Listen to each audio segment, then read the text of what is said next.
Salut à vous. Pour celles et ceux qui me connaissent pas encore, mon blaze, mon surnom, c'est Jarod Gilet Jaune. J'aimerais évoquer certains points et faire ensuite un appel général à la mobilisation partout en France. Pour commencer, il y a un nombre trop important de 49.3 qui se sont multipliés courant 2023 et particulièrement plus encore cet automne 2023. Actuellement, nous en sommes au 20e, si avec le temps ce n'est pas plus. Bien sûr, de nombre de 49.3. Ensuite, il y a le gouvernement français qui vont utiliser votre livret A pour financer, je cite, en partie, les industries d'armement militaire. En gros, pour financer les militaires, quoi. De plus, pendant les JO de 2024, il y a deux trucs dont ça nous rappelle fortement 2020 et 2021. C'est le QR code et les caméras de surveillance, entre guillemets, intelligentes, via les drones ou autres. Et ça dans certaines zones de Paris et de la petite couronne. En gros, si vous bougez pas le derrière, faites un retour triomphal pour le QR code ainsi que pour la venue des caméras intelligentes à reconnaissance faciale. Le début d'une longue dictature si on se bouge pas le derrière. Les prix de beaucoup de choses d'ailleurs, qui continuent sans cesse d'augmenter, notamment le gaz, l'eau, l'électricité, le loyer, les cigarettes. Environ 12 € le paquet en 2025 et 13 € en 2026. Le paquet de cigarettes en moyenne. Ensuite, il est, si ce n'est pas encore le cas, interdit dans certaines zones publiques, notamment les parcs, les forêts, les plages, les lieux publics et bref, de fumer et vapoter. Et les puffs, les petites cigarettes électroniques jetables, sont désormais interdits en France. Votés à l'unanimité, bon bref, vous m'avez compris, à l'Assemblée nationale. Ensuite, l'Europe, dont le gouvernement français, s'attaque aussi désormais à vos permis de conduire. Il sera un peu plus difficile de gérer votre conduite, entre autres. De plus, le nombre de pauvres et de SDF qui se multiplie au fur et à mesure. Exactement, je vais vous donner les chiffres de nombre de SDF. 330 000 SDF partout en France. 30 000 de plus qu'en 2022. Près de 2800 enfants SDF, dont à peu près 600 de moins de 3 ans, encore dans la rue. Et un autre chiffre, nous sommes à peu près 9,1 millions de pauvres en France. Pour ne pas dire plus, parce que les chiffres peuvent être faussés, afin de ne pas inquiéter la population.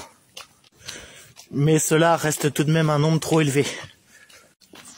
Actuellement, près de 79% des Français les plus pauvres ont modifié leurs achats et près de 42% des plus pauvres ont supprimé ou plutôt sacrifié un repas par jour. Tout à l'heure, je parlais d'augmentation des prix. Mais il n'y a pas que les prix, notamment sur le carburant, l'électricité, le loyer, l'eau, le gaz, les cigarettes, le chauffage et tout le reste qui augmente malheureusement. Mais il y a aussi les taxes qui augmentent, les impôts qui augmentent, les factures qui augmentent, ainsi que l'inflation lui-même. De plus en plus, le gouvernement français s'implique un peu trop à mon goût, dans les guerres de ce monde, notamment entre l'Ukraine et la Russie, et aussi entre Israël et la Palestine, dont la Cisjordanie et Gaza. Malheureusement, ce gouvernement de mafieux et d'assassins complices ne soutient pas, absolument pas, les opprimés, mais bien les opprimeurs. Les colons israéliens, autrement dit. Ceux qui veulent tout, surtout, dans toutes les terres de Gaza et de Cisjordanie, appartenant de base à la Palestine, au peuple palestinien, et non pas aux colons israéliens. Je le précise, en 39-45, ils étaient victimes du nazisme par Hitler. Aujourd'hui, c'est eux. Le monde s'est inversé. C'est devenu eux les oppresseurs. Regardez, par exemple, plus de 15 000 morts. 15 000 putains de morts. Si ce n'est pas plus encore. Rien que à Gaza et en Cisjordanie réunis. Tués par les colons israéliens. Et il y a encore des abrutis macronistes fachos d'extrême droite qui soutiennent encore l'Israël. Mon Dieu, putain, ça devient grave. Depuis plusieurs décennies, le peuple palestinien est opprimé par les colons israéliens et là depuis le 7 octobre 2023, c'est de pire en pire. Plusieurs centaines de morts ou dizaines de morts, tout dépend des jours, par jour. Ensuite, on va parler là tout de suite des mouvements sociaux qui se soulèvent. Les routiers, les agriculteurs, les gilets jaunes depuis 5 ans, mais que nous sommes toujours pas assez nombreux. Maintenant, les taxis. Après tout, de plus en plus de secteurs professionnels et autres se soulèvent. De plus en plus de monde se soulève.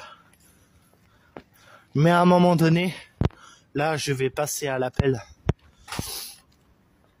Je voudrais que tous les professionnels de tous les secteurs professionnels, milieux protégés ou ordinaires, handicapés ou normaux, syndiqués ou non syndiqués, gilets jaunes, bonnet rouge, robe noire, stylo rouge, enseignants,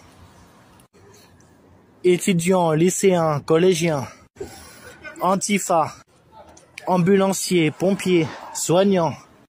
Eh oui, les soignantes, c'est pourquoi? Vous savez pourquoi au moins? Parce que il y a un manque considérable de moyens humains, financiers et matériels. De plus en plus de lits se ferment et de plus en plus d'hôpitaux ferment partiellement ou voire complètement. De centres hospitaliers, bien entendu. Ça, c'était la petite précision de pourquoi il faut rejoindre aussi les soignants et pourquoi les soignants faut-il nous rejoindre. Parce qu'après tout, il n'y a pas que les soignants aussi.